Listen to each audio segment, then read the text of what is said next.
Hey everybody, welcome to another Fun in 5. Bringing you today Villainous. This is made by Ravensburger and of course Disney, and features all kinds of wonderful Disney villains in a 2 to 6 player game.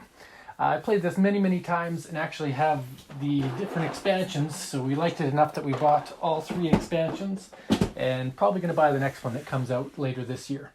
What do we like about Villainous? First off, it is about the characters. So the core set comes with Maleficent, Ursula, the Prince John, Jafar, and Hook.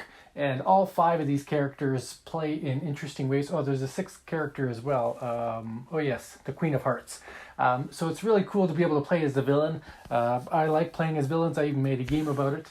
And playing as these Disney villains that you see on the screen that always get defeated, it's kind of neat to be on their side for once. So that makes it kind of fun as you're playing on the dark side against the different heroes, whether it's Aurora, the princess, or Robin Hood or Little John. It's nice to be able to play against them and be on the dark side. So that's the first thing I like. All of us have fun playing with those dark characters, including the expansions like Scar or the Giant Rat or whoever else, Cruella de Vil. All right. Second thing we like is about the independent decks and boards. So we all get to play as villains, and each of our villains come with their own villain deck. And so nobody else uses the cards in your deck, only you do, and your deck is very specific as to how it's going to help you win the game. And that is really cool. I absolutely love the designs on the back of these decks. I'll scroll some through the screen here, and just love how the boards are also independent, so everything is very focused on your character. It's all about you and your villain. And that is very cool in this asymmetric game, to have your own decks and your own spots and your whole own game within a bigger game. So really fun. Third one is about action selection. So when you play the game, you get to choose a spot on your 4-spot board and take all the actions there. On your next turn, you cannot take the same action, so you're forced to go somewhere else on your board. And each one of these spots on the board have different benefits, and every benefit that is visible you get to take, whether it's getting extra power or getting extra cards or discarding cards or making your opponent fight some heroes.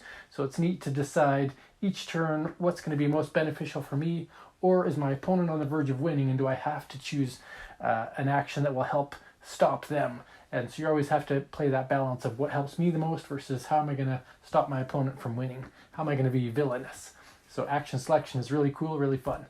Fourth one is about the hero decks. So this game does have independent hero decks as well, and those heroes are designed to be against that particular player's winning style.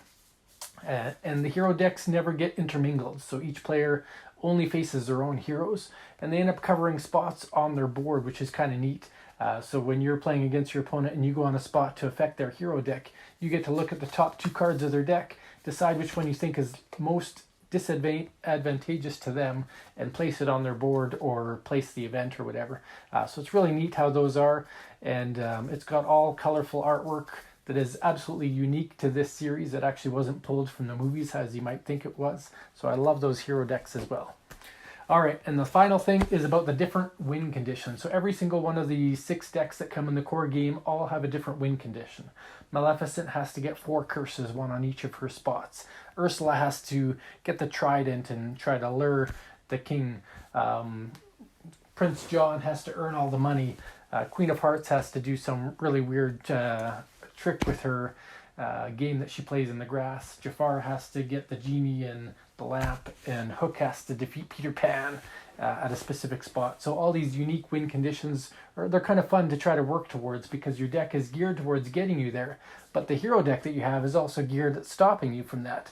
And so it's an interesting play that you're doing with yourself, and it feels like you're each playing your own game, but you do have a way to impact each other and stop each other from those win conditions. So if you see something that's happening on another player's board that can put them on the verge of winning, like Prince John being at 17 power, then you really got to find a way to stop them. So have fun with that.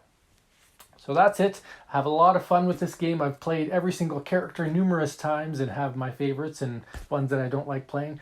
But we all have fun with the game regardless. So hopefully you get a chance to try Villainous at some point. I haven't tried the Marvel version, but maybe that'll be on the radar in the future.